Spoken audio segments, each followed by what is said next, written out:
Movie start होती है और हम इस मूवी के मेन कैरेक्टर फाई को देखते हैं, जो कि बहुत से दूसरे फाइटर्स के साथ फाइट कर रहा था। फाई बहुत सी इंजरीज के बावजूद उन सबसे बड़ी बहादुरी से लड़ रहा था और वो अपनी मार्शल आर्ट स्किल्स और फास्ट रिएक्शन टाइम की वजह से इस फाइट में डोमिनेट भी कर रहा था। लेकिन फिर एक फाइटर अचानक से उस पर अटैक कर देता है, जिसकी वजह से वो नीचे गिर जाता है और इसी दौरान उसे अपना बचपन याद आने लगता है। यहाँ हम उसके फादर को देखते हैं, जिनके साथ मिलकर वो एक ऑर्फनेज चला रहा था। फाई और उसके फादर खोए हुए बच्चों को बचाने की पूरी कोशिश करते थे। एक दिन उन्हें एक बच्चा मिलता है जो कि थकन की वजह से बेहोश हो चुका था। वो उसे बचाने के लिए उसका ट्रीटमेंट करते हैं और जब उस बच्चे को होश आता है तो फाई उसे हमेशा प्रोटेक्ट करने का प्रॉमिस करता है और ये क्लेम करता है कि वो इनविंसिबल है। जिसके बाद हमें प्रेजेंट का सीन दिखाया जाता है, जहाँ हमें कंट्री के डार्क टाइम के बारे में बताया जाता है, जहाँ करप्ट सिस्टम और काम करने के अनसेफ तरीकों की वजह से बहुत से लोग समंदर में डूब के मारे गए थे। जिसके बाद हमें दो गैंग्स के बारे में बताया जाता है, जिनमें से एक गैंग का नाम ब्लैक टाइगर गैंग जबकि दूसरे गैंग का नाम नॉर्थ सी गैंग था। और करप्ट लोग अपनी मोनोपोलीज के लिए उन गैंग्स को यूज करते थे और उन गैंग्स में मौजूद अनाड़ी लोगों को उन वर्कर्स के साथ रिप्लेस किया जाता था जो कि बेहतर लाइफ जीना चाहते थे। जिसके बाद हमें ब्लैक टाइगर गैंग के रैंक्स के बारे में बताया जाता है, जिसमें 3 बॉसेस शामिल थे, जिसमें से एक का नाम नॉर्थ ईवल था जो कि बहुत जालिम इंसान था, दूसरे का नाम ब्लैक क्रो था जो कि हमेशा पैसे जमा करने में लगा रहता था और तीसरे का नाम ओल्ड स्नेक था।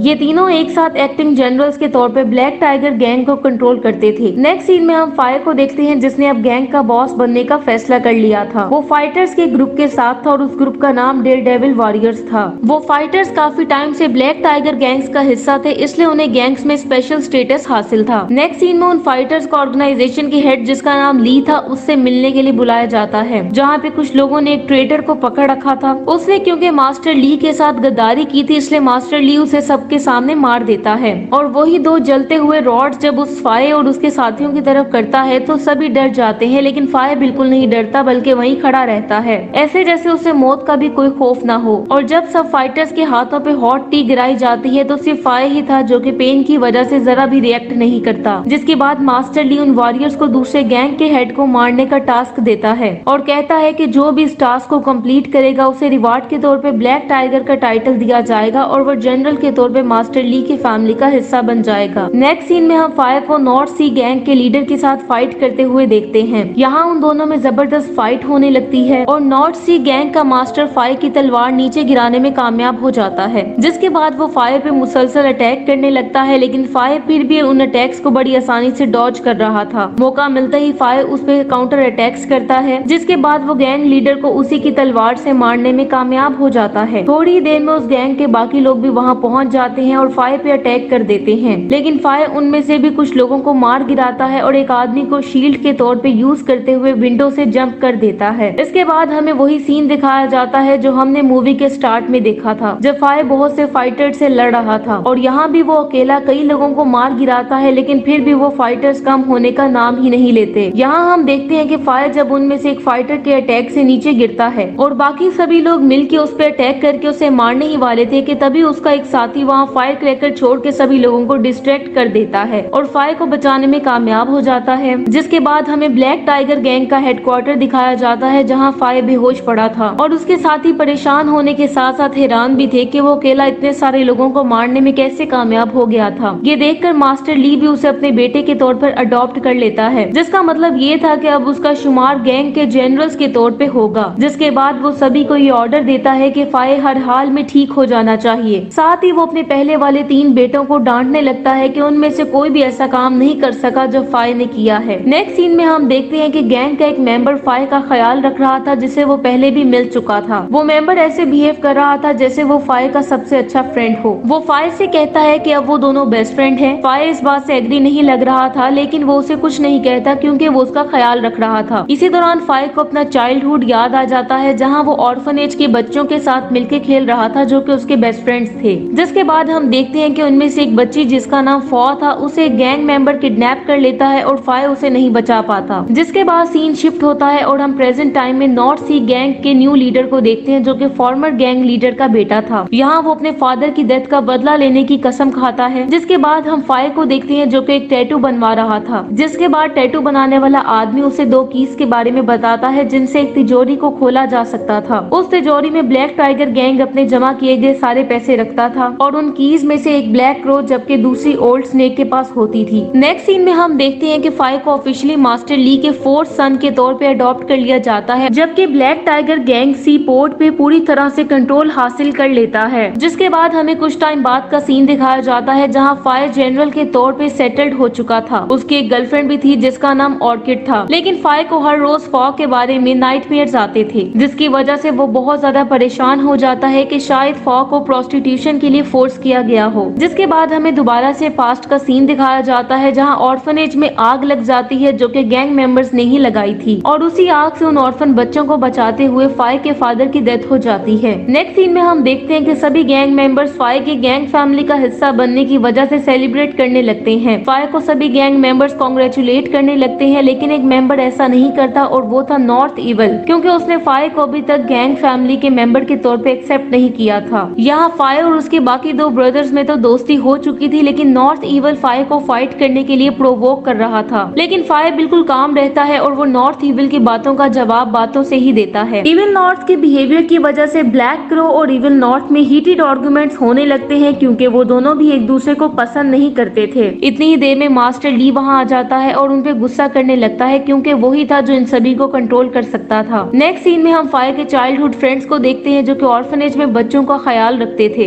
उनमें से एक का नाम चून जबकि दूसरे का नाम फायरी था। फायरी चून को पसंद करता था, लेकिन चून के दिल में ऐसी कोई भी बात नहीं थी, क्योंकि चून हमेशा से फाई को पसंद करती थी। नेक्स्ट डे हम देखते हैं कि ब्लैक टाइगर गैंग को 300 स्लेव्स को शिप के जरिए समुद्र पार पहुंचाने का टास्क दिया जाता है। मास्टर ली उनकी ऑफर एक्सेप्ट कर लेता है। नेक्स्ट सीन में हम देखते हैं कि मास्टर ली और फाई ये प्लान बनाते हैं कि नॉर्थ सी गैंग के न्यू हेड को कैसे ट्रैप किया जाए। जिसके बाद हमें दोबारा से फाई के पास्ट को दिखाया जाता है, जहां हम उसके फादर की डेथ के बाद वाली लाइफ देखते हैं, जहां फाई और उसके फ्रेंड को एक मॉन्क अपना स्टूडेंट बना लेता है और उन्हें कई साल मार्शल आर्ट्स की ट्रेनिंग देता है। और जब वो मार्शल आर्ट्स की ट्रेनिंग के बाद वापस आते हैं तो वो अपना एक ग्रुप बना लेते हैं जिसका नाम ऑर्फन गैंग था। प्रेजेंट में हमें दिखाया जाता है कि फाई अब ब्लैक टाइगर गैंग के बारे में बहुत सी इंफॉर्मेशन हासिल करने में कामयाब हो गया था, इसलिए उसके साथी ओल्ड स्नेक पे अटैक कर देते हैं ताकि उससे वो तिजोरी की गोल्डन की ले सके जो उसे मास्टर ली ने दी थी। फाई के साथी जल्दी ओल्ड स्नेक को मार डालते हैं और उसे करीब ही एक घर में फेंक देते हैं और उसके पास मौजूद की को चोरी करने की बजाय उसकी शेप को प्रिंट कर लेते हैं ताकि उन पे किसी को शक न हो। अब ओल्ड स्नेक की डेथ के बाद मास्टर ली उसकी की नॉर्थ इविल को दे देता है। ये देख के फाई को अपना प्लान कामयाब होता नजर आता है, क्योंकि उसे पता था कि नॉर्थ इविल और ब्लैक क्रो एक दूसरे को पसंद नहीं करते, इसलिए वो उनको लड़वाने की कोशिश करता है और ब्लैक क्रो को एक फेक की के बारे में बताता है और कहता है कि नॉर्थ इविल ब्लैक क्रो के पास मौजूद की के बगैर ही तिजोरी को खोल सकता है, जो कि अब उसने चोरी कर ली है। और ये बात प्रूफ करने के लिए वो फाई के पास चोरी की हुई की और अपनी की को मिला के तिजोरी को खोलने की कोशिश करता है, तो तिजोरी खोलने में कामयाब हो जाता है और इस तरह फाई को तिजोरी में मौजूद खजाने के बारे में पता चल जाता है। अब क्योंकि ब्लैक क्रो को फाई पे यकीन हो चुका था, इसलिए फाई उसे कन्विंस कर लेता है कि इविल नॉर्थ गैंग को बिट्रे कर रहा है, जिसके बाद वो तिजोरी की इंफॉर्मेशन अपने दोस्त को देता है और उसे तिजोरी को लूटने का प्लान भी बताता है और वो स्पाई टेक्निक्स को यूज करते हुए वो सारी इंफॉर्मेशन अपने ऑर्फन गैंग तक पहुंचा रहा था। फाई अपने ग्रुप के साथ अपनी गर्लफ्रेंड ऑर्किड के जरिए कांटेक्ट करता था और वो फाई की चाइल्डहुड फ्रेंड चून से कम्युनिकेट करती थी, लेकिन चून उनको साथ देखकर बहुत ज्यादा जेलस होती थी, जबकि ऑर्किड भी फाई की चून के बारे में मिक्स्ड फीलिंग्स का फायदा उठाते हुए उसे अपने दोस्तों को छोड़कर गैंग लीडर के तौर पे काम पे फोकस करने का कहती है। उसी रात हम देखते हैं कि सिक्योरिटी गार्ड्स कम होने की वजह से नॉर्थ सी गैंग के लीडर को वहां अटैक करने का मौका मिलता है और वो अपने साथियों के साथ मास्टर ली और फाई तक पहुंच जाता है और थोड़ी देर में उनमें फाइट स्टार्ट हो जाती है। यहाँ हमें मास्टर ली की मार्शल आर्ट स्किल्स देखने को मिलती हैं और इस एज में भी वो फाइट के दौरान बहुत ज्यादा क्विक और स्ट्रॉन्ग लग रहा था। यहाँ मास्टर ली दूसरे गैंग मेंबर्स को बड़ी आसानी से मार रहा था, जबकि दूसरी तरफ फाई को नॉर्थ सी गैंग के लीडर के साथ 1-on-1 फाइट करने का मौका मिलता है। उस न्यू गैंग लीडर का नाम हेंचो था, जो कि फाई पे मुसलसल अटैक्स कर रहा था और वो फाई को संभलने का मौका नहीं दे रहा था और मुसलसल अटैक से वो फाई को नीचे गिराने में कामयाब हो जाता है। लेकिन इससे पहले कि हेंचो उसे जान से मारता, मास्टर ली फाई की हेल्प के लिए पहुंच के उसे बचा लेता है, जिसके बाद फाई मास्टर ली की हेल्प से ही उसे इंजर करने में कामयाब हो जाता है। यहाँ फाई उसे मारना नहीं चाहता था, लेकिन मास्टर ली उसकी स्वॉर्ड को किक करता है, जो कि हेंचो के आर पार हो जाती है। दूसरी तरफ हम देखते हैं कि ऑर्फन गैंग पूरे शहर में अफरा तफरी मचा रहा था और वो ब्लैक टाइगर गैंग से रिलेटेड कुछ बिल्डिंग को आग लगा देते हैं, जिसकी वजह से ब्लैक ब्लैक क्रो बाहर निकलने पे मजबूर हो जाता है, जबकि बहुत से गैंग मेंबर्स फायरी का पीछा करने लगते हैं और उसे रोकने की कोशिश करते हैं, लेकिन फायरी उन सबको मार गिराता है। जल्द ही बहुत से और गैंग मेंबर्स वहां पहुंच जाते हैं और फायरी को घेर लेते हैं, लेकिन फायरी उनसे बिल्कुल भी नहीं घबराता और सभी गैंग मेंबर से लड़ने लगता है। दूसरी तरफ ब्लैक क्रो, जो कि अब अकेला हो चुका था, उसे फायर और उसके गैंग के लोग घेर लेते हैं और यहाँ हमें पता चलता है कि चून के पेरेंट्स को ब्लैक क्रो ने मारा था और अब फायर की हेल्प से वो अपना बदला लेने में कामयाब हो जाती है और उसे मार डालती है। जिसके बाद चून फायर को थैंक्स बोलती है, जबकि फायर ये एडमिट करता है कि वो उसे पसंद करता है। और जब फायर वापस मास्टर ली के पास पहुंचता है तो वो फायरी को वहाँ लटका हुआ देखता है, जो कि काफी ज्यादा इंजर्ड था। यहाँ मास्टर ली फायर को उसे मारने के लिए कहता है, लेकिन इसी दौरान उन्हें तिजोरी वाले रूम से कुछ आवाजें आती हैं और मास्टर ली अपने बाकी साथियों के साथ वहाँ चला जाता है, जिसकी वजह से उन दोनों को बात करने का मौका मिल जाता है। यहाँ फायरी अपने फेट को एक्सेप्ट कर लेता है और कहता है कि वो मरने के लिए तैयार है ताकि फायर पे कोई शक न कर सके। फायरी उसे कहता है कि स्लेव ट्रेड को रोकने का उनका ड्रीम उसकी लाइफ से ज्यादा इम्पोर्टेंट है, लेकिन फायर उसे मारने के लिए तैयार नहीं था और वो उसे छोड़ने की कोशिश करता है, लेकिन फायरी उसे ऐसा करने से रोक देता है। इतनी ही देर में मास्टर ली वहाँ पहुँचता है और वो फायर को फायरी की जुबान काटने के लिए कहता है।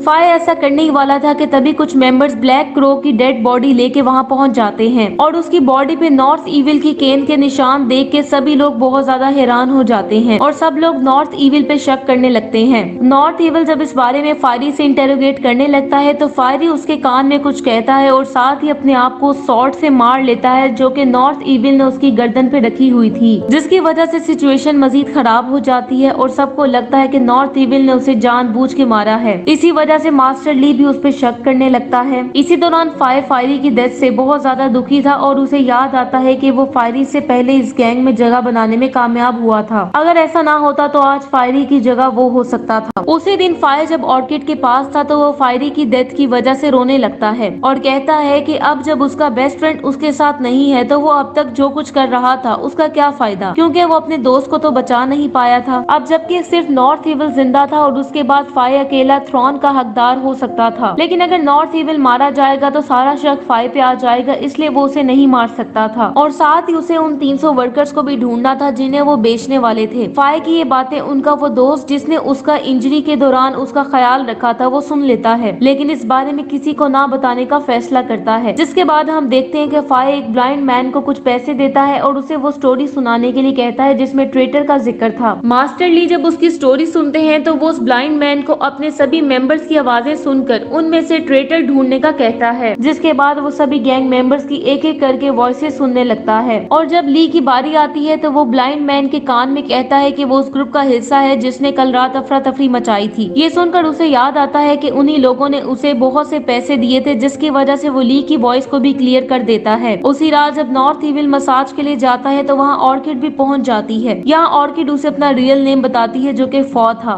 यानी वही बच्ची जिसको बचपन में किडनैप कर लिया गया था। यहाँ वो उसे बताती है कि जब 3 साल पहले उसकी मुलाकात फायर से हुई थी तो उसने फायर की जान बचाई थी, जबकि उसने कभी भी फायर को अपनी रियल आइडेंटिटी के बारे में नहीं बताया और उसका ट्रस्ट हासिल कर लिया था। लेकिन वो फायर से जितना प्यार करती थी फायर उसे उतना प्यार नहीं करता था, इसलिए अब वो उसे छोड़कर नॉर्थ इविल से फ्रेंडशिप करना चाहती थी। ये सुनकर नॉर्थ इविल उसकी तरफ अट्रैक्ट होने लगता है और जैसे ही वो उसके करीब आता है तो फॉ उसे मारने की कोशिश करती है, लेकिन नॉर्थ इविल उसके अटैक को रोकने में कामयाब हो जाता है, जिसके बाद वो उसे पानी में डुबो के मार डालता है। जिसके बाद वो वहाँ मौजूद दूसरी लड़की की तरफ जाने लगता है और जब वो उसके करीब पहुँचता है तो वो लड़की अचानक से उस पर अटैक करके उसे मार डालती है। वो लड़की कोई और नहीं बल्कि चून थी, जिसके साथ मिलके फॉ ने नॉर्थ इविल को मारने का प्लान बनाया था और अब फॉ के सेक्रीफाइस की वजह से वो नॉर्थ इविल को मारने में कामयाब हो गए थे। दूसरी तरफ फायर, जो कि 300 स्लेव्स को ढूंढने में कामयाब हो गया था, उसे जब फॉ की डेथ की न्यूज मिलती है तो वो बहुत ज्यादा उदास हो जाता है। अब क्योंकि फायर का प्लान पूरा हो चुका था इसलिए वो मास्टर ली से बगावत का ऐलान कर देता है और अपने एक और दोस्त को दफनाने के बाद फायर और उसके कई ऑर्फन साथी रिवॉल्ट के लिए तैयार हो जाते हैं। दूसरी तरफ नॉर्थ इविल की डेथ की वजह से मास्टर ली को फायर की असलियत पता चल चुकी थी, इसलिए पूरे शहर में फायर और उसके साथियों के खिलाफ क्रैकडाउन स्टार्ट हो जाता है, जिसकी वजह से दोनों ग्रुप्स में वार होने लगती है। फायर, जिसने अपनी आर्मी को बड़ी अच्छी तरह से ट्रेन कर दिया था, ब्लैक टाइगर गैंग का मुकाबला करने के लिए तैयार थे। इसके बाद वो उन 300 स्लेव्स को भी रिहा कर देते हैं और फिर वो सब मिलकर ब्लैक टाइगर गैंग के हेडक्वार्टर की तरफ जाने लगते हैं और वहाँ पहुँच के फाई मास्टर ली को 1-on-1 फाइट करने का चैलेंज करता है ताकि मजीद खून बहने से बच सके। मास्टर ली उसका चैलेंज एक्सेप्ट कर लेता है, जिसके बाद वो दोनों उसी हेडक्वार्टर बिल्डिंग में पहुंच जाते हैं जहां फाई हर तरफ आग लगा देता है ताकि उस बिल्डिंग को पूरी तरह डिस्ट्रॉय करके शहर के सभी लोगों को आजाद किया जा सके। जिसके बाद उन दोनों में फाइट स्टार्ट हो जाती है। पहले तो मास्टर ली फाई को टफ टाइम देता है और उस पे कई अटैक्स करता है। मास्टर ली उस पे एक हैवी स्टोन गिराता है जिससे वो बड़ी मुश्किल से बचता है। जिसके बाद मास्टर ली उस पे अटैक्स करना जारी रखता है और इसी वजह से वो उसी आग में गिरने से मुश्किल से बचता है जो कि उसने खुद लगाई थी। अब जब आग पूरी तरह बिल्डिंग को लपेट में लेने लगती है तो गैंग मेंबर्स उसे बुझाने लगते हैं, जबकि फाई के साथी उसके लिए परेशान होने लगते हैं। बिल्डिंग के अंदर पैदा होने वाली हीट अब उन दोनों को भी इफेक्ट करने लगती है और वो फाइट करते हुए एक जगह से दूसरी जगह जंप करने लगते हैं। इसी दौरान फाई नीचे गिरने ही वाला था कि वो अपने आप को संभाल लेता है और दोबारा से फाइट करने के लिए तैयार हो जाता है और एक जबरदस्त फाइट के बाद वो आखिरकार ली को नीचे गिराने में कामयाब हो जाता है। जिसके बाद वो मास्टर ली को बचाने की कोशिश करता है, लेकिन मास्टर ली उसकी हेल्प लेने से इनकार कर देता है और नीचे आग में गिर के मारा जाता है। अब मूवी के लास्ट सीन में हम देखते हैं कि फाई अपना बिजनेस स्टार्ट करता है और अपने ऑर्फन साथियों के जरिए शहर पे रूल करने लगता है। इसी के साथ ये मूवी एंड हो जाती है। Thank you so much for watching.